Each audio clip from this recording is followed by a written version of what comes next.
یہ جو 6 حروف ہیں ان 6 حروف کو حروف حلقی کہتے ہیں۔ اب ان 6 حروف کو یاد کریں گے۔ سب سے پہلے ان 2 کو، حمزہ ہا 6 مرتبہ پڑھے گا۔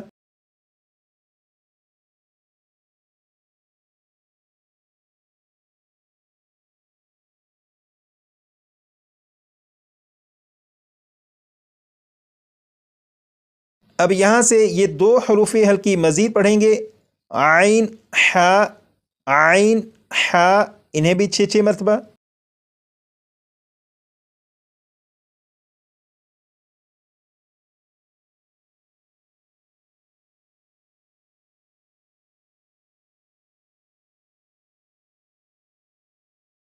اب یہ آخری 2 حروف ان کو پڑھیں گے، غین خو، انہیں بھی 6 مرتبہ۔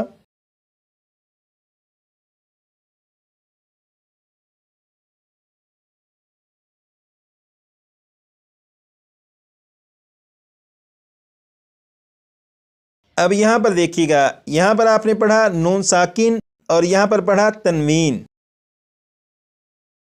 اب یہاں پر دیکھیں، یہ ہے نون کے اوپر جزم ہے۔ جب نون کے اوپر جزم ہے تو یہ نون ساکن ہے۔ اسی طرح یہاں پر نون، اس کے اوپر جزم ہے تو یہ نون بھی نون ساکن ہے۔ یہاں پر لکھا ہے 2 زبر 2 زیر 2 پیش کو تنوین کہتے ہیں۔ یہاں پر تا کے اوپر 2 زبر، یہاں پر 2 زیر اور یہ 2 پیش، 2 زبر 2 زیر 2 پیش کو تنوین کہتے ہیں۔ تو آپ کو معلوم ہو چکا کہ نون کے اوپر جزم ہے، یہ نون ساکن ہے۔ یہاں پر میم کے نیچے 2 زیر، یعنی یہاں پر تنوین ہے۔ اب میں یہاں سے پڑھوں گا، آپ غور کریے گا کہ یہاں پر نون ساکن اور یہاں پر تنوین کے آخر میں نون ساکن کی آواز، ان دونوں کی آوازیں ایک جیسی ہوں گی۔ بسم اللہ الرحمن الرحیم، من، یہاں پر تنوین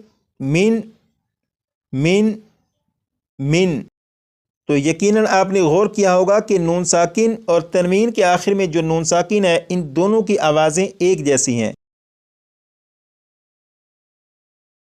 نون ساکن اور تنوین ان دونوں کی وضاحت ہو چکی۔ اب یہاں پر دیکھیں، لکھا ہے اظہار کا معنی ہے ظاہر کرنا۔ سوال یہ ہے کہ کس چیز کو یا کس بات کو ظاہر کرنا، تو اس کا جواب یہ ہے نون ساکن کو اور تنوین کا جو نون ساکن ہے انہیں ظاہر کرنا۔ جیسے آپ یہاں پر دیکھیں، یہ لکھا ہے من، اس میں نون ساکن ہے، تو یہ جو نون ساکن ہے اسے میں ظاہر کر کے پڑھوں گا، من،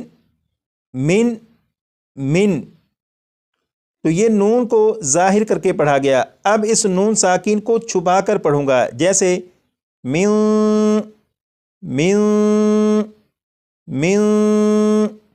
تو یہ جو نون ساکن ہے اس نون ساکن کو ظاہر کرنا ہے، جیسے من۔ اسی طرح یہاں پر فا کے نیچے تنوین ہے۔ اب یہ جو تنوین ہے، تنوین کے نون ساکن کو ظاہر کر کے پڑھوں گا، جیسے جوروفن۔ اب یہ جو تنوین ہے اس تنوین کے نون ساکن کو چھپا کر پڑھوں گا، جیسے جوروفن۔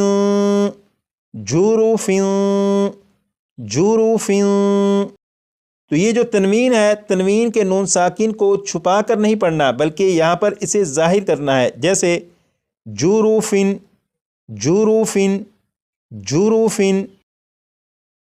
تو یہاں پر یہ جو لکھا ہے اظہار یعنی ظاہر کرنا، اس کا مطلب آپ کو معلوم ہو چکا۔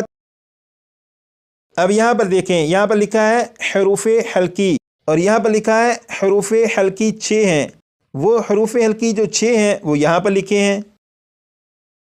یہ جو سبق لکھا ہے، اب آپ اس سبق کی وضاحت سنیے گا۔ جب اس کی وضاحت کی جائے گی تو آپ کو اس پورے سبق کے بارے میں معلوم ہو جائے گا کہ اس سبق میں بات ہو کیا رہی ہے۔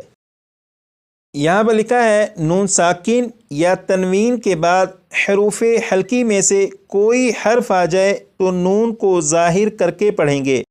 اس کا مطلب یہ ہے کہ پورے قرآن پاک میں جہاں پر بھی نون ساکن ہو، دیکھیں گے کہ نون ساکن کے بعد ان 6 حروف میں سے یعنی حروف حلقی میں سے کوئی حرف ہے یا نہیں۔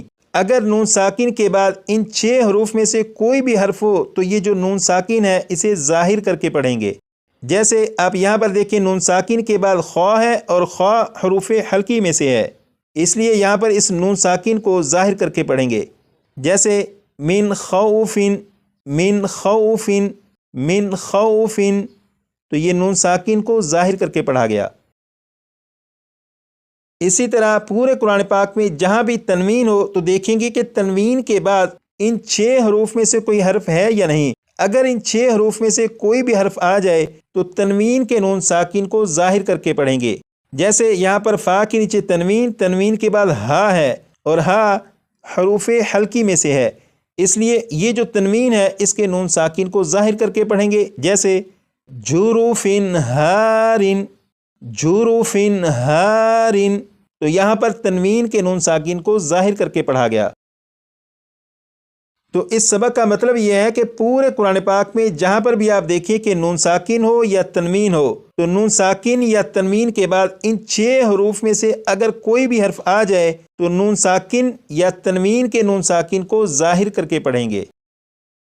امید کرتا ہوں کہ آج کی کلاس میں یہ جو سبق پڑھا اس سبق کی الحمدللہ آپ کو سمجھ آ چکی ہوگی۔ آپ صرف اتنا کر دیجیے گا کہ اس سبق کو یاد کرنے کے لیے کم از کم 25 سے 30 مرتبہ پڑھ دیجیے گا۔